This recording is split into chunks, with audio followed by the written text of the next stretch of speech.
NTT merupakan bagian dalam hidup beta sendiri. Kita kerja dengan hati, apa sih yang enggak? Meskipun kita capek sampai kita kerja dari pagi sampai malam, tapi kalau kita berdasarkan dengan hati, kita tuh bekerja apapun kita loss ya.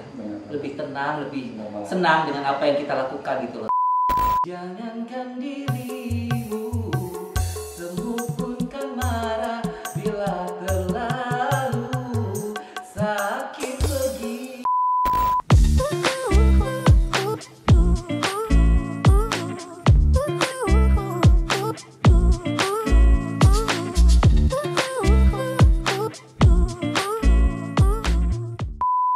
Welcome back to Ba Omong Nonstop, sonde asal Ba Omong. Apa kabar Mbak saudara semua? Semoga semua dalam kondisi yang tetap sehat dan pastinya berbahagia. Senang rasanya Kak Andi kembali lagi menyapa dalam program kesayangan kita bersama Ba Omong Nonstop, sonde asal Ba Omong. Dan di session satu ini, kalau teman-teman lihat sekarang Kak Andi lagi pakai apa? Keren kan? Nah, kalau sudah tahu kira-kira Kak Andi sekarang pakai rancangan siapa, pasti sudah tahu dong narasumbernya siapa yang bakalan Kak Andi akan ajak untuk Omong hari ini sampai nonstop memang. Karena kita akan baca cerita, ulek-ulek lebih dalam ya, karena beliau ini adalah fashion designer, terus juga owner dari Padu Padan Tenun gitu. Siapa lagi kalau bukan Mas Erwin Yuan.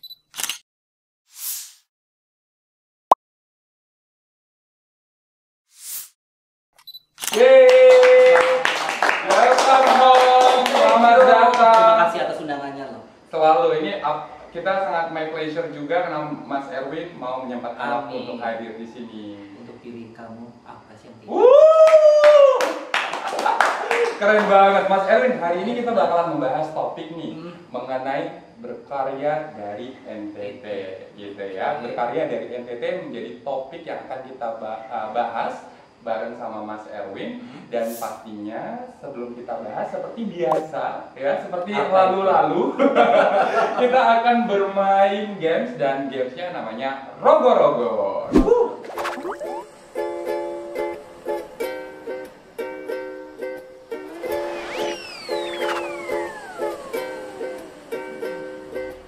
Sangat menegangkan sekali Mas Erwin. Sini sudah ada tabung rogo-rogo dan di dalamnya ini sudah ada lembaran-lembaran wasiat berupa pertanyaan dan juga tantangan. Kalau Mas Erwin dapat pertanyaan nih, harus jawab jujur dong. Orang jujur kan? Jujur. Alhamdulillah. Kalau dapat tantangan berarti harus dilakukan dengan ikhlas. Berani nggak? Berani. Kecil ini Mas. Siap. Biasanya Mas dapat tantangan lebih lebih parah, banyak tantangannya, ya lebih banyak, tapi lebih tantangannya masih lebih penasaran berat banget. dong, ini apa tantangannya dulu. Nah kebetulan saya juga nggak tahu ini isinya di dalam apa. Tapi Mas Erwin jangan khawatir karena nanti Andi juga bakalan bermain sama Mas Erwin. Oke, Siap. Sekarang Mas Erwin silakan duluan. Oke, rogo-rogo memang kira-kira bakalan dapat enak pertanyaan atau tantangan. Sensasi rogo-rogo. Mas Erwin ini kayaknya minta rogo-rogo deh.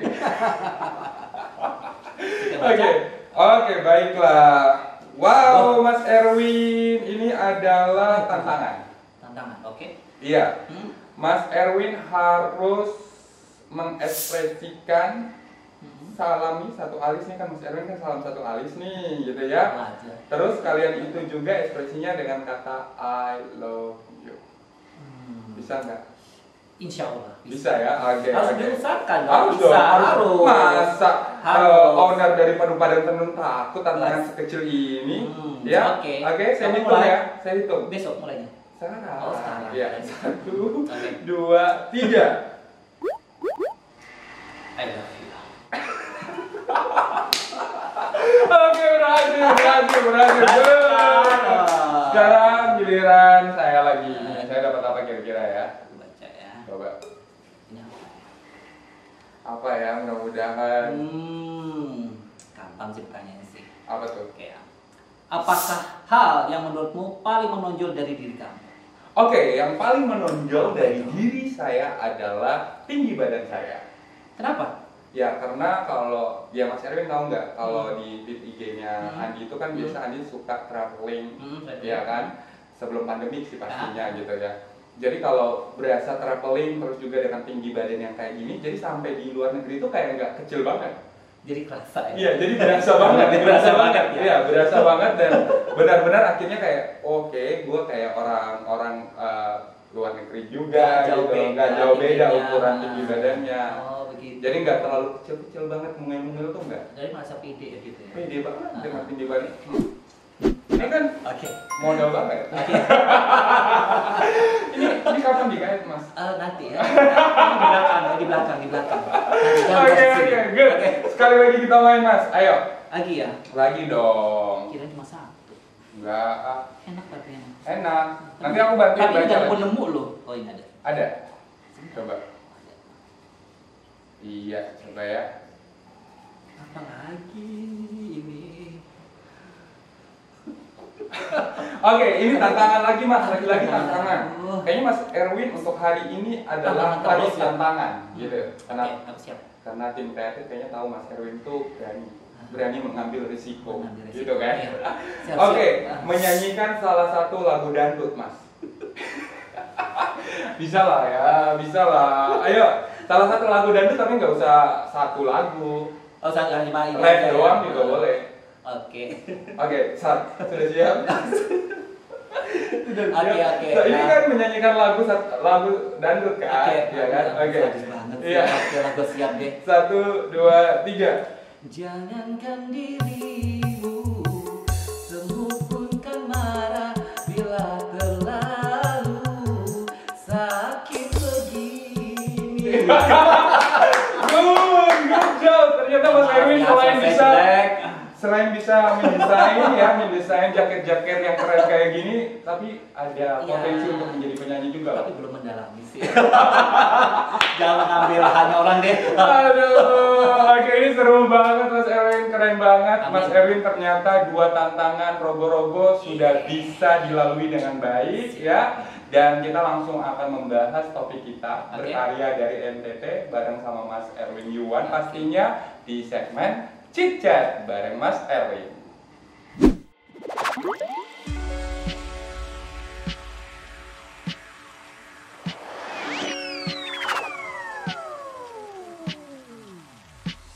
Oke Mas Erwin, kita bakalan chit chat nih. Topik kita seperti tadi yang Andi pun juga sudah sampaikan bahwa berkarya dari NTT. Nah, kenapa bukan berkarya di NTT tapi berkarya dari NTT?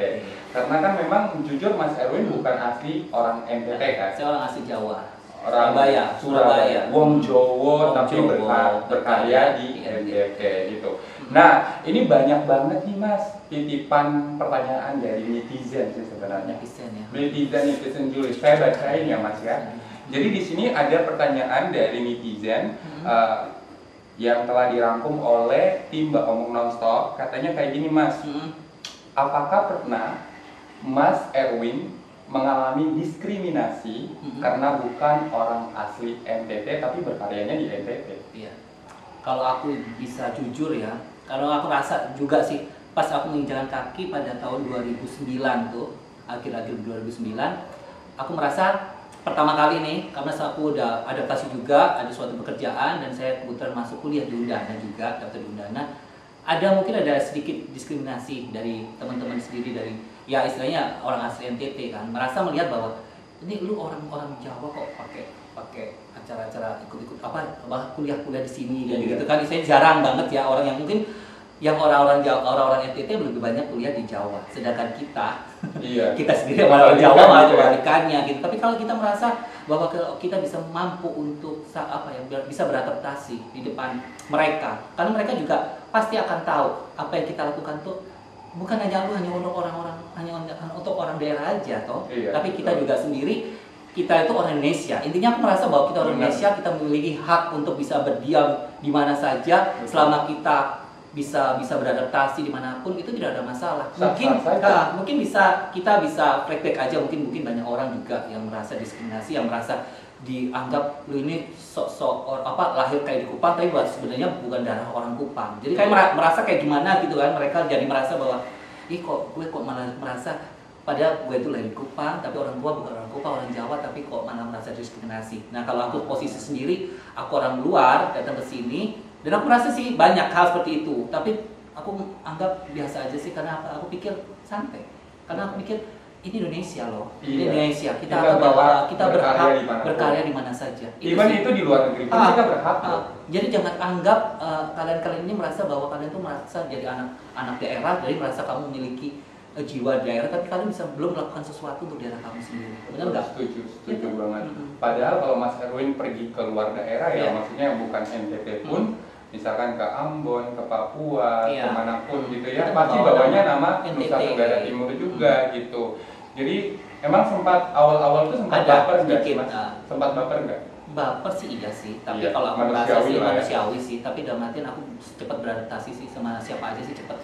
Saya berusaha untuk bergaul karena saya nggak ada saudara di sini, tapi saya berasa harus mencari saudara di sini. Jadi gimana caranya sih? Ya kita ini sendiri dong. Benar. Kan? Kita harus menempatkan diri gimana kita bisa kita merasa bahwa kita bisa di bagian ada bagian buat mereka. Iya benar. Aduh ini Mas Erwin ngomongnya nih meluap-luap, jadi ini memang kesalahan yang dipendam lama banget ya gitu ya, dan akhirnya di Mbak Omong Nonstop ini baru aku omong bisa loh. Wow, keren banget berarti. Saya jujur, kayaknya merasa ya saya menganggap Beta salah satu aja, masih banyak orang-orang yang mengalami seperti itu gitu. Karena mereka nggak berani speak up aja gitu ya. Mudah-mudahan kedepannya tidak ada lagi diskriminasi siapapun anak-anak Indonesia yang mau berkarya di Nusa Tenggara Timur yang kita cintai ini bisa tetap didukung seperti putra daerah pastinya atau putri daerah ya. Oke, minum dulu dong Mas. Aduh, ini kemarin enak nih kita aja ngobrolnya. Ini apa nih? Nah ini dari Kedai Petir, kopi susu. Ini langganan dua juga. Iya, langganan juga. Aku kan suka yang langganan juga, sering di situ. Dan itu tempat favorit gue juga nih. Wow, enak nggak? Pastinya lah. Nggak usah ditanya lagi kalau Kedai Petir. Pasti enak selalu. Nah ini banyak banget Mas netizen yang Kak Andi, titip pertanyaan dong sama Mas Erwin karena sebenarnya mereka tuh kepo banget sama tapi jangan banyak-banyak, nanti lama nanti waktunya. Dan orang juga bosan nanti. Untuk episode ini memang episodenya Mas Erwin juga. Siap. Oke, ada lagi nih. Nah, banyak yang tanya selain memandang Nusa Tenggara Timur ini sebagai tempat berkarya, apa sih arti NTT untuk seorang Erwin Yuan? NTT. Dari dulu orang menganggap bahwa NTT ada nasib tak tentu, nanti Tuhan tolong. Tapi merasa kalau Beta sendiri adalah NTT merupakan bagian dalam hidup Beta sendiri. Wow. Karena merasa bahwa Beta melakukan sesuatu hal untuk NTT tidak setengah-setengah, tapi secara profesional. Intinya di sini saya udah terjun untuk mempromosikan tenun NTT. Jadi Beta tidak setengah-setengah. Karena Beta ada di sini dan Beta tinggal di sini, Beta mencari makan di sini, Beta bergaul dengan orang-orang NTT, dan Beta ingin menjadi suatu kebanggaan buat NTT itu sendiri. Makanya Beta selalu dianggap, lu ini orang gila. Aku nggak mau dianggap aku sebagai desainer, aku bukan untuk mungkin model atau apa segala sesuatu. Beta anggap Beta orang gila karena apa? Beta ingin mencurahkan ide-ide kreatif Beta untuk di sini, di NTT, yaitu ya salah satunya mempromosikan tenun itu sendiri. Karena siapa lagi? Misalnya kita mendorong untuk anak-anak muda juga, generasi muda yang mungkin asli orang NTT untuk lebih mencintai budaya kita sendiri, yaitu tentunya NTT. Nah, caranya ya apa? Ya dari kita juga gitu. Kita berusaha untuk ya istilahnya kita mempromosikan tenun itu meskipun kita orang NTT, tapi kita jiwanya dari NTT. Wow, keren banget. Makanya bisa menghasilkan karya sekeren ini nih. Seperti yang sekarang Andi lagi pakai. Ini pakai jaket tenun. Jaket tenun. Ini tenunnya dari mana nih Mas? Ini dari Pahikung sama dari Timor. Dari Pahikung ini dari sama jadi inspirasi aku dulu jaket itu adalah ketika pas lagi boomingnya Pak Jokowi mempromosikan itu jaket bomber. Jadi aku berpikir bahwa ini anak-anak muda sekarang ini lagi nge-trending menyukai jaket yang pas digunakan Pak Jokowi. Jadi Beta berpikir gimana sih membuat jaket dari tenun? Karena apa? Beta merasa bahwa sebuah karya itu tak terbatas. Kita melihat inspirasi orang, kita berpikir kalau kita meniru tapi dalam artian positif ya. Ya kita membuat sebuah karya yang beda, yaitu menggunakan tenun menjadikan sebuah jaket. Dan akhirnya di situ booming. Makanya ada yang bilang istilahnya ATM, amati, tiru, modifikasi. Ya, itu penting banget karena Beta merasain bahwa pas pertama kali Beta mempromosikan ini dengan menggunakan beberapa model yang aku handle ya, yang di Timor Creative People. alhamdulillah langsung diterima respon dan setelah kita mempromosikan pas ada sesi foto shoot, kita sesi ada video, lumayan ada langsung beberapa orang langsung bisa. Itu baru pertama loh itu. Orang kaget juga loh, ternyata tenun itu bisa digunakan lebih fashionable ya, lebih bisa dibikin kayak jaket. Padahal sebenarnya di Jakarta juga ada, tapi mungkin orang belum lihat kali itu sendiri. Jadi aku mau bikin branding itu daripada tenun ini. Dan akhirnya inovasi ini mengangkat tenun, jadi tenun kelihatan lebih punya kelas lagi. Punya kelas, dan aku lebih mengarahnya untuk kalangan semua, kalangan luas gitu loh. Bukan anak orang-orang dewasa aja, tapi kalangan milenial juga gitu loh. Salah satu juga kimono. Iya, ada banyak banget. Jadi buat teman-teman semua yang pengen banget untuk pesan outer, jaket, kimono, yang memang model-modelnya atau motif-motifnya itu tenun, kebanggaan kita bersama NTT, bisa langsung ya untuk follow IG-nya Padu Padan Tenun. Nanti bisa langsung di DM atau mungkin ada info di bio-nya, bisa langsung dihubungin di situ. Cus dah, langsung pergi ke Mas Erwin, ukur, bayar dan selesai. Langsung pakai. Langsung pakai. Post langsung. Soalnya kayak iya benar banget. Post. Soalnya kayak saya pun pesan di Mas Erwin pun tuh ordernya nggak lama banget, serius. Itu tuh kayak cepat banget Mas. Iya, tapi ada yang beberapa yang lama karena emang ada beberapa yang agak sulit. Kesulitannya bisa kayak dress ini sekarang udah lagi numpuk nih. Jadi agak-agak lama, bisa 2 bulan. Jadi orang jadi kaget kalau ketika udah aku foto terus aku kirim, "Loh Mas itu baca yang mana?" Karena udah terlalu lama. Iya, benar. Lupa, tapi enggak apa-apa. Jadi kalau kimono sekitar 10 hari lah, 1 minggu kan. Atau ini lama atau tidaknya tuh tergantung berapa banyak duit yang dikasih mungkin. Enggak juga. Enggak juga lah. Sama kok. Sama ya. Oh, tidak ada rahasia umum gitu. Rahasia dapur tidak ada. Tapi emang soalnya banyak yang order ya Mas. Iya. Gitu ya. Terus mungkin sekarang yang yang bekerja juga terbatas juga. Jadi memang juga emang tergantung dengan apa ya, ciri khasnya aku ini adalah saya membuat sesuatu itu harus beda. Betul. Tenun itu harus beda, jadi gaya-gaya stylenya menurut beta cocok, ya sudah itu yang kita promosi. Terserah orang mau suka atau tidak, tergantung, tapi alhamdulillah sih orang-orang pada suka sih sama rancangan beta. Oke, wow, mudah-mudahan nih ya pada tenun semakin jaya lagi. Amin. Terus juga Mas Erwin bisa melebarkan sayapnya untuk memperkenalkan tenun dari NTT untuk Indonesia, bahkan mungkin luar negeri ya Mas ya? Insya Allah. Udah ada beberapa sih penawaran juga. Wow. Juga. Tapi masih aku lebih menancapkan sayapnya juga masih tetap di NTT dulu supaya orang lebih mencintai tenun. Itu tujuan aku buat membuat Padu Padan itu adalah kenapa saya ingin mempromosikan sampai luas gitu di wilayah NTT, karena apa? Biar orang cinta tenun. Betul. Simpel aja sih. Orang cinta tenun, kita mengangkat mahakarya mama penenun yang sangat luar biasa. Masa sih kalian orang masyarakat tidak suka dengan tenun? Nggak mungkin dong, karena sangat luar biasa hasil dan bagus banget gitu loh, bisa digunakan sekarang. Iya, benar banget Mas. Jadi sekarang pun juga karena inovasi dari Mas Erwin ini, akhirnya tenun yang dulu identik dengan mungkin acara-acara yang bersifat lebih resmi, formal gitu, akhirnya kita bisa pakai untuk hangout gitu loh. Dengan inovasi yang kayak gini nggak sih? Jalan traveling juga bisa gitu loh. Kita emang fokusnya aku memang buat untuk anak-anak bisa pakai gitu loh. Jadi untuk acara traveling lu bisa pose-pose juga untuk masuk Instagram, promosi di sosmed, itu keren banget. Keren banget. Menggunakan tenun gitu, bukan hanya baju-baju biasa, tapi tenun juga bisa. Dan busana yang ready to wear gitu. Apalagi model-modelnya di TCP rata-rata anak NTT kan? Iya, anak NTT semua asli. Asli NTT. Cuma kita sendiri yang bukan. Oh Mas ini luar biasa soalnya. Sebagai ngedesain juga iya gitu kan, owner dari Padu Padan Tenun juga iya.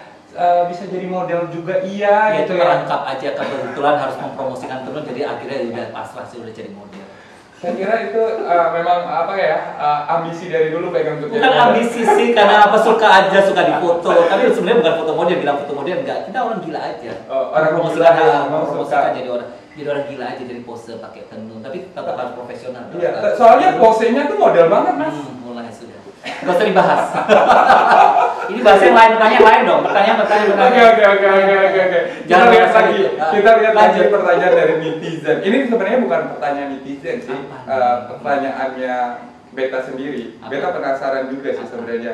Kira-kira selama Mas Erwin berkarya nih di NTT, pernah nggak sih mengalami tantangan-tantangan khususnya? Mungkin tadi di awal sudah diceritakan nih, kayak waktu Mas Erwin kuliah, ya kan sudah ada yang underestimate dengan Mas Erwin karena dari luar gitu kan. Tapi kalau kita ngobrol lebih jauh masalah selama berkarya nih Mas, ada nggak tantangan yang Mas temui dari orang NTT itu sendiri ataukah malahan dari birokrasinya? Kalau beta sendiri ya, kalau beta sendiri sih, beta tuh termasuk orang yang sangat cuek. Dalam artian, kenapa beta sampai saat ini nih, pada ini udah berdiri tahun 2017 Juli pas itu, saya merasa bahwa saya bekerja atas dasar keinginan sendiri, pada intinya seperti itu. Kalau semua kita kerja dengan hati, apa sih yang enggak mungkin kita capek sampai kita kerja dari pagi sampai malam, tapi kalau kita berdasarkan dengan hati, kita tuh bekerja apapun kita loss ya. Lebih tenang, lebih senang dengan apa yang kita lakukan gitu loh. Jadi banyak hal yang mungkin aku anggap saya melakukan ini tuh harus apa ya? Beta merasa bahwa beta harus bergerak. Siapa lagi gitu loh. Sedangkan ketika kita minta tolong pemerintah untuk mempromosikan tenun, masih ada terhambat juga, mungkin beberapa mereka melihat bahwa nunggu ya ada event dulu baru kita promosiin. Nah ini sampai kapan gitu loh. Jadi saya berasa ini tuh sebuah tantangan, dan kebetulan alhamdulillah Erwin sendiri tuh punya teman-teman yang sangat-sangat kreatif. Jadi kita punya ada istilah kita bikin IO gitu waktu itu, jadi aku bikin konsep ya kegiatan itu ada tahun 2018 itu yang paling hebat lah aku bilang yang di NTT dan baru pertama kali yaitu itu pemilihan putri tenun sama TCP Fashion Fest, dan itu kita kolaborasi pemilihan putri-putri tenun yang mempromosikan tenun, dan kita kolaborasi dengan konsep aku, yaitu aku mengundang orang-orang masyarakat kita tenun untuk menggunakan tenun, mereka bisa tampil di atas panggung dengan gaya model kayak Jakarta Fashion Week, kayak Indonesia Fashion Week. Kemudian kita konsep, kita tutup semua layarnya pakai hitam, jadi hanya cuma kasih lampu sorot di panggung, dan artisnya benar-benar orang-orang sini. Dan itu sangat luar biasa, sangat masyarakat sama antusias, sampai banyak marah sama beta karena merasa bahwa kok nggak bisa nonton sih, nggak bisa masuk, nggak bisa ada undangan, karena emang di dalam ruangan itu hanya cuma 250 orang dibatasi, lainnya nonton di luar, dan mereka pingin nonton di dalam. Jadi itu sangat sebuah penghargaan yang luar biasa buat aku ya. Sedangkan aku itu bukan orang NTT, tapi saya membuat sebuah karya ya sama teman-teman, dibantu sama teman-teman, dan menghasilkan sangat luar biasa, hasilnya sangat luar biasa. Dan orang-orang sampai pingin diadakan lagi yang kedua, tapi karena kondisi pandemi akhirnya kan nggak bisa. Tapi konsep itu selalu ada, nanti pasti akan next setelah corona ini jalan, mampir lagi, geser, nah kita pasti akan. Ya, mudah-mudahan corona segera pergi, dan akhirnya kita bisa menantikan karya Mas lagi di tahun 2018 kemarin, dan akhirnya bisa dibuat lagi di tahun-tahun berikutnya. Saya mau mengucapkan terima kasih juga ya sama Bunda Julie Leskodat sebagai Ketua Dekanada. Beliau inilah sangat mendukung kami anak muda untuk mengangkat dengan memperkaryakan kita. Jadi dari tenun juga, dari tarian, dari musik, semua digabung kolaborasi dari sana, dan Bunda membantu. Hai Bunda, salam kenal. Bunda, ya. Ingat nama Andi ya. Siap Bunda. Nanti kita pasti kontak-kontak untuk bikin acara lagi Bunda. Amin, mudah-mudahan yang penting pandemik segera berakhir. Dan akhirnya kita bisa berkarya tanpa batas pastinya ya. Gitu. Saya ide-ide terlalu banyak nih, tapi karena terhambat karena kondisi seperti ini ya sudah, akhirnya kita simpan dulu lah, nanti kita pasti akan suatu saat kita akan pasti. Amin. Ayo bersama-sama kita ngomong amin. Amin. Nah, oke. Menarik sekali, kita akan berbicara lebih lanjut lagi dengan Mas Erwin tentunya, dan kita akan mengupas lebih tajam lagi tentang berkarya dari NTT dengan Mas Erwin di segmen 3. Oke Mas, nah ini kan selain padu padan tenun juga, Mas juga aktif dalam mengkaryakan, memperdayakan anak-anak NTT ya, ada di TCP loh Mas. Ya, Timor Creative People. Ya. Sebenarnya nih, kalau ada beberapa member dari TCP juga itu teman saya Mas. Oh begitu, siapa aja tuh? Si Valentiara, gitu, terus juga si Tiara Whitmore, terus juga ada Panjo gitu ya. Dan James Radar juga termasuk juga. James Radar juga termasuk ya. Wow, keren-keren ya anak-anak TCP ya. Ya sekeren Mas Erwin dan aku lah ya. Iya. 12-12. Gak kalah kita sama anak. Iya, gak kalah lah ya. Masa kalah? Gak bisa dikalahkan. Betul. Tapi yang uniknya lagi nih Mas ya, maksudnya Mas kadang-kadang nih ya, saya berpikir ya Mas ya, buat apa sih Mas capek-capek gitu kan, buat untuk buat apa sih capek-capek ngurus tuh TCP gitu loh, untuk anak-anak MPT yang benar-benar mereka bisa jadikan wadah TCP itu untuk mengembangkan karir mereka, kan nggak gampang loh ngurus itu banyak orang loh Mas. Jadi TCP ini sekarang sudah berusia 7 tahun nih. Wow. Kemarin 17 Juni 2021 ini sudah 7 tahun. Dan beta merasa bahwa sejauh ini beta sudah paham dengan berbagai macam karakter. Karena sekitar ada 30 orang yang masuk dalam TCP ini, dan mereka itu sudah alhamdulillah mereka sudah memiliki sudah mengikuti ajang-ajang nasional, punya prestasi banyak gitu loh, dari Putri Indonesia, dari Putri Pariwisata, dari segala macam lah. Misalnya ajang-ajang nasional itu mereka sudah dalami dan alhamdulillah mereka sukses di situ gitu loh. Dan beta merasa bahwa sangat penting posisi beta itu ada di situ. Karena apa? Pasti orang pada nanya kan. Kenapa sih kok ngomongnya sih Erwin ini sampai bela-bela ini? Karena apa? Kita tuh butuh wadah yang bukan hanya cuma sebatas kita berkarya, tapi dalam wadah rasa kekeluargaan kita. Kita membimbing adik-adik ini untuk menjadi sosok yang beda. Sosok yang beda adalah artinya mereka harus punya dedikasi, punya lebih dari yang mereka ekspektasi sendiri nih. Jadi dia merasa bahwa harus mampu bisa melakukan sesuatu hal untuk NTT pastinya ya, jelas pastinya harus untuk NTT. Dan beta di situ adalah ada nama Erwin di belakang mereka gitu loh. Bukan apa-apa, beta nggak minta untuk supaya beta mau dihargai kok, beta mau dianggap sebagai salah seorang yang emang selalu mendukung mereka, tidak. Tapi beta selalu mendampingi karena beta anggap mereka itu adik-adik beta.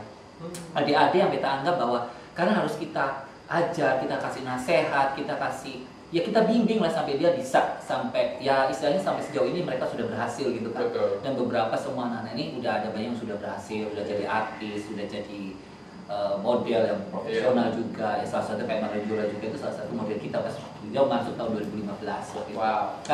Jadi kita merasa bahwa tali silaturahmi kita itu sangat penting. Jadi setiap meskipun momen-momen yang emang sulit, yang sangat langka ya kita ketemu sama mereka, tapi ada momen ketika ada waktu yang kita bisa ketemu sama mereka dan kita sharing-sharing, kita ketawa-ketawi gitu, kita cerita-cerita tentang yang masa-masa lalu dulu kita pas pertama kali gimana TCP mulai merintis gitu, karena pasti lika-likunya panjang deh. Jadi aku dicerita nih ya, jadi TCP ini dulu sempat banyak dibully abis gitu loh. Dianggap ya model-model yang cuma hanya asal ketok-ketok biasa yang tidak punya otak. Really? Iya. Jadi itu suatu tantangan buat aku, sebagai aku yang mendampingi mereka. Beta tahu gitu loh, aku tahu mereka punya sesuatu dan itu harus dikembangkan dan istilahnya harus melalui proses. Nggak mungkin lu udah langsung jadi, nggak bisa dong. Kita papah dulu, kita dorong dulu, misalnya kalau kita dari bayi, kita dari masa-masa dia dewasa, kita ajarin gimana mereka bisa mampu sampai sejauh ini gitu loh. Itu susah loh. Dan itu prosesnya sangat panjang. 7 tahun itu bukan waktu yang singkat. Dan itu butuh kesabaran, dan ketika beta capek atau apa, tapi beta tuh ada suatu keinginan bahwa kalian harus berhasil dan beta harus ada mendampingi kalian. Seperti itu aja sih. Wow. Mulia banget sih, Mas. Amin. Ya. Ini mudah-mudahan anak-anak TCP pada nonton semua nanti. Ini curhat hati dari beta lo ya. Mereka akan tahu bagaimana sih struggle-nya Mas untuk TCP. Intinya selalu ada buat mereka. Dan mudah-mudahan mereka juga selalu ada buat Mas ya. Amin. Iya kan. Nah ini kalau kita ngomong membahas TCP nih Mas ya, itu lebih ke komunitas modeling gitu ya, anak-anak yang memang mereka fokusnya ke modal. Iya kan. Itu bukan ada model aja sih, jadi ada banyak juga, selain public speaking juga ada. Terus ada yang penyanyi juga, ada pemain musik juga ada. Kita campur semua sih bisa. Iya, jadi serba bisa lah. Itu anak-anak dengan bakat-bakat kayak gitu, itu mereka yang datang ke Mas untuk lamar gitu, menyodorkan diri istilahnya, ataukah Mas yang cari gitu? Apa yang cari? Kebanyakan apa yang cari? Kalau mereka menyodorkan itu, beta masih kadang anggap masih belum dapat feel-nya juga. Tapi banyak yang sudah jadi member TCP yang mereka punya keahlian banyak, bukan hanya model aja, banyak keahlian lain kan, seperti musik, nari juga bisa kita masukkannya. Kenapa? Karena Timor Creative People itu satu wadah yang untuk orang kreatif. Namanya aja Timor Creative People. Berarti memang orang-orang di dalamnya adalah orang kreatif yang tetap maju dan untuk mengangkat nama NTT itu sendiri. Iya. Jadi dari TCP akhirnya Mas melebarkan sayap lagi buat yang namanya Padu Padan Tenun juga ya. Karena bagaimanapun sebenarnya mungkin alasannya kurang lebih sama ya Mas. Bisa jadi karena Padu Padan juga kita keangkat juga nge-branding Padu Padan karena dibantu anak-anak model-model TCP juga. Karena apa, anak-anak milenial tuh sekarang harus kita bantu untuk mempromosikan tenun. Iya. Nah, kalau semua tidak ada kayak mereka ini agak susah juga gitu loh. Dalam artian apa sih kalau kita mempromosikan kalau nggak ada orang-orang yang bisa contohnya menggunakan. cocok pakainya bisa Iya. pas gitu kan, Betul. pose-pose juga bagus, kita bisa promosi di sosmed lebih bagus kan, itu Iya, menjual. benar banget, dan itu juga bisa menjadi portofolio Betul. buat teman-teman yang tergabung di TCP itu Yes. sendiri gitu kan. Mereka seneng, ya hasilnya bagus, di foto bagus, ada Iya, fotografernya, kita punya tim semua, hasilnya keren, anak-anak suka, apalagi orang tuanya pada seneng semua. Iya. Wow, keren banget ya Mas Erwin, benar-benar total banget ketika berkarya dari Amin. NTT meskipun bukan asli orang NTT. But it's okay karena mau asli atau tidaknya kamu berasal dari manapun nggak masalah. Yang penting komitmen kamu untuk punya dedikasi berkarya itu untuk memajukan provinsi yang dimana tempat kamu Iya, tinggal itu ada nggak gitu. Karena sebenarnya Mas Erwin mungkin baik itu Mas Erwin, baik itu saya pun pribadi juga mungkin kita punya moto yang kurang lebih sama, di mana pastinya. bumi berpijak, di situ langit dijunjung gitu kan. Jadi di mana kita berada, ya kita akan menjadi bagian daripada tempat kita mendiami gitu ya. Betul. Tempat kita bukan bersinggah sih, lebih Iya. tepatnya memang kita tinggal Di gitu. sini dan kita merasa nyaman dan kita harus melakukan sesuatu, Benar. kita bergerak gitu. Sehingga bisa berdampak lebih bisa banyak lebih gitu. banyak. Dan emang aku tujuannya di sini juga kan, nggak mungkin saya cuma diam diri gitu, tapi Iya. harus membuat sesuatu lah. Dan salah satunya itu membuat karya pada tenun ini untuk masyarakat NTT juga. Wow, aku bangga banget punya Mas Amin. Erwin, dan mudah-mudahan masyarakat NTT pun juga bangga memiliki seorang Erwin Iwan yang memang honestly, secara jujur pun Mas Erwin mengatakan bahwa memang ini semua yang dilakukan adalah ingin mengangkat ya tenun itu sendiri sehingga bisa dikenal oleh masyarakat luas ya. Dan mudah-mudahan Mas Erwin ya nanti proyek-proyeknya ke luar negeri Amin. jangan lupa undang saya gitu kan. Setiap program Iya, tapi yang penting kalaupun nggak undang juga nggak apa-apa gitu ya. Karena apa? Karena pastinya doa saya selalu menyertai Amin. semua anak-anak NTT, even itu bukan anak NTT pun, tapi kalau kita bersama-sama untuk memajukan provinsi yang kita cintai ini bersama, pasti NTT akan menjadi salah satu provinsi yang paling keren di Indonesia pastinya. Gitu. Thank you banget Mas. sama-sama Kang Andi. Thank you juga sudah datang dan hadir di Mbak Omong Nonstop ya. Dan mudah-mudahan Mas, seperti yang tadi harapan-harapan kita, doa bersama kita ini Mas Ya. Erwin pun juga bisa tercapai. Amin. Tapi yang paling penting itu kami mendoakan Mas untuk tetap sehat. Amin. Karena itu adalah modal utama Penting. supaya kita bisa untuk terus berkarya dan berinovasi yang pastinya sesuai dengan goals yang Mas Erwin inginkan, dan kita bersama pun juga akan menantikan itu semua. Oke, terima kasih semua Mbak Saudara karena sudah dengan sangat setia menonton channel Mbak Omong Nonstop. Jangan lupa untuk terus berikan kebaikan kalian, rasa cinta kasih kalian dengan cara apa? Mudah sekali, like, Subscribe, comment, and share sebanyak-banyaknya. sebanyak-banyaknya. Karena Mbak Omong Nonstop, sonde asal Mbak Omong. Sampai jumpa, bye.